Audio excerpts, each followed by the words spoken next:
കേരളം ജനവിധി തേടിയ നിയമസഭാ തിരഞ്ഞെടുപ്പിന്റെ വോട്ടെണ്ണലിന് മണിക്കൂറുകൾ മാത്രം ബാക്കി നിൽക്കെ ഐക്യ ജനാധിപത്യ മുന്നണിയിൽ മുഖ്യമന്ത്രി പദത്തെ ചൊല്ലിയുള്ള അധികാര വടംവലി തെരുവിലേക്ക് പടരുന്നു. പ്രതിപക്ഷ നേതാവ് വി.ഡി. സതീശനെ മുഖ്യമന്ത്രിയായി ഉയർത്തിക്കാട്ടി സംസ്ഥാനത്തിന്റെ വിവിധ ഭാഗങ്ങളിൽ പ്രത്യക്ഷപ്പെട്ട ഫ്ലക്സ് ബോർഡുകൾ കോൺഗ്രസിനുള്ളിൽ പുതിയൊരു കലഹകാലത്തിന് തിരികൊളുത്തിയിരിക്കുകയാണ്. കേവലം ഒരു അവകാശവാദത്തിനപ്പുറം ഹൈക്കമാൻഡിനെ പോലും മുൾമുനയിൽ നിർത്തുന്ന രീതിയിലുള്ള ഭീഷണിയുടെ സ്വരമാണ് സതീശൻ അനുകൂലികൾ ഉയർത്തുന്നത് എന്നത് ഗൗരവകരമാണ്. എറണാകുളം ജില്ലയിലെ കങ്ങരപ്പടിയിലും മൂവാറ്റുപുഴയിലും പ്രത്യക്ഷപ്പെട്ട ബോർഡുകളിലെ വാചകങ്ങൾ പാർട്ടി നേതൃത്വത്തെ അക്ഷരാർത്ഥത്തിൽ ഞെട്ടിച്ചിരിക്കുകയാണ്. വി.എസിന് സീറ്റ് നിഷേധിച്ചപ്പോൾ കേരളത്തിലുണ്ടായ സാഹചര്യം ഒന്നോർത്താൽ നന്ന് എന്ന ഫ്ലക്സിലെ ക്യാപ്ഷൻ വിരൽ ചൂണ്ടുന്നത് വലിയൊരു പ്രക്ഷോഭ സാധ്യതയിലേക്കാണ്. 2006-ൽ വി.എസ്. അച്യുതാനന്ദന് സീറ്റ് നിഷേധിച്ചപ്പോൾ ഇടതുപാളയത്തിലുണ്ടായ ജനകീയ മുന്നേറ്റം കോൺഗ്രസിലും ആവർത്തിക്കുമെന്ന പരോക്ഷമായ താക്കീതാണിത്. പട നയിച്ചവൻ നാട് നയിക്കട്ടെ, നിലപാടുകളുടെ രാജകുമാരൻ, നിയുക്ത മുഖ്യമന്ത്രി അഡ്വക്കേറ്റ് വി.ഡി. സതീശൻ എന്നിങ്ങനെയുള്ള വിശേഷണങ്ങൾ സതീശനെ പാർട്ടിക്കതീതനായ ഒരു നേതാവായി പ്രതിഷ്ഠിക്കാനുള്ള ബോധപൂർവമായ ശ്രമത്തിന്റെ ഭാഗമാണെന്ന് രാഷ്ട്രീയ നിരീക്ഷകർ വിലയിരുത്തുന്നു. ടീം കങ്ങരപ്പടി, കോൺഗ്രസ് കൂട്ടായ്മ എന്നീ പേരുകളിലാണ് ഈ ബോർഡുകൾ ഉയർന്നിരിക്കുന്നത്.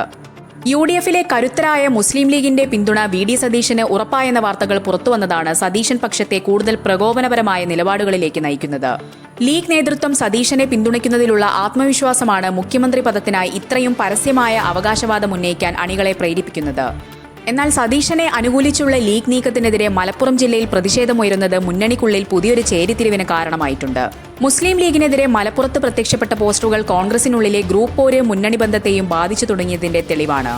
മുഖ്യമന്ത്രി ചർച്ചകൾ പാടില്ലെന്ന ഹൈക്കമാൻഡ് നിർദ്ദേശം കാറ്റിൽ പറത്തിയാണ് ഈ ഫ്ലക്സ് യുദ്ധം അരങ്ങേറുന്നത്.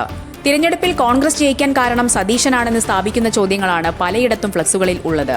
ഇത് സതീശന്റെ വ്യക്തിപരമായ പ്രതിച്ഛായ വർദ്ധിപ്പിക്കാനുള്ള നീക്കമാണെന്ന് മറുപക്ഷം ആരോപിക്കുന്നു. ഇത് PR വർക്കല്ല, ഓരോ യു.ഡി.എഫ് പ്രവർത്തകന്റെയും ഹൃദയവികാരമാണ് എന്നാണ് ഫ്ലക്സുകളിലെ വാദമെങ്കിലും ഇതിന് പിന്നിൽ കൃത്യമായ ആസൂത്രണമുണ്ടെന്ന് എതിർ ഗ്രൂപ്പുകൾ വിശ്വസിക്കുന്നു.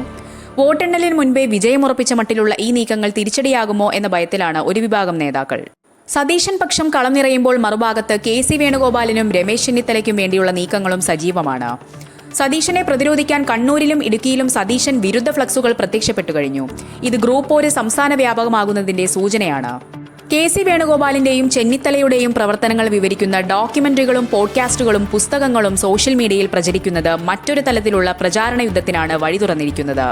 അനുനായികൾ തമ്മിലുള്ള ഈ പോര് നേതാക്കൾക്കും നിയന്ത്രിക്കാനാവാത്ത നിലയിലാണ്. സാധാരണ പ്രവർത്തകർക്കിടയിൽ ഈ വിഭാഗീയത വലിയ ആശയക്കുഴപ്പം സൃഷ്ടിക്കുന്നുണ്ട്. വോട്ടെണ്ണൽ ഫലം യു.ഡി.എഫിന് അനുകൂലമായാൽ മുഖ്യമന്ത്രിയെ നിശ്ചയിക്കുന്നതിൽ ഹൈക്കമാൻഡിന് വലിയ കഠിനാധ്വാനം തന്നെ ചെയ്യേണ്ടിവരും. ഗ്രൂപ്പ് വൈരം തെരുവിലേക്ക് നീളുന്നത് പാർട്ടിയുടെ കെട്ടുറപ്പിനെ ബാധിക്കുമെന്ന ആശങ്കയും ശക്തമാണ്. മൂവാറ്റുപുഴ ടൗൺ സ്കൂളിന് മുന്നിലും വെള്ളൂർക്കുന്നം സിഗ്നലിലും സ്ഥാപിച്ചിട്ടുള്ള ഭീമാകാരമായ ഫ്ലക്സുകൾ ഈ ശക്തി പ്രകടനത്തിന്റെ ഭാഗമാണ്. വി.ഡി. സതീശന്റെ നേട്ടങ്ങൾ എണ്ണിപ്പറഞ്ഞുകൊണ്ട് അണികൾ നടത്തുന്ന ഈ പ്രചാരണം ഹൈക്കമാൻഡിനെ സമ്മർദ്ദത്തിലാക്കി മുഖ്യമന്ത്രി സ്ഥാനം പിടിച്ചുവാങ്ങുക എന്ന ലക്ഷ്യത്തോടെയുള്ളതാണ്. ഭീഷണി സ്വരത്തിലുള്ള സന്ദേശങ്ങൾ കേന്ദ്ര നേതൃത്വത്തോടുള്ള വെല്ലുവിളിയായാണ് ഡൽഹിയിൽ നിന്നുള്ള സൂചനകൾ പറയുന്നത്. കേരളത്തിലെ ഭരണമാറ്റം കാത്തിരിക്കുന്ന യു.ഡി.എഫ് പ്രവർത്തകർക്ക് നേതാക്കളുടെ ഈ പോര് കടുത്ത നിരാശയാണ് സമ്മാനിക്കുന്നത്.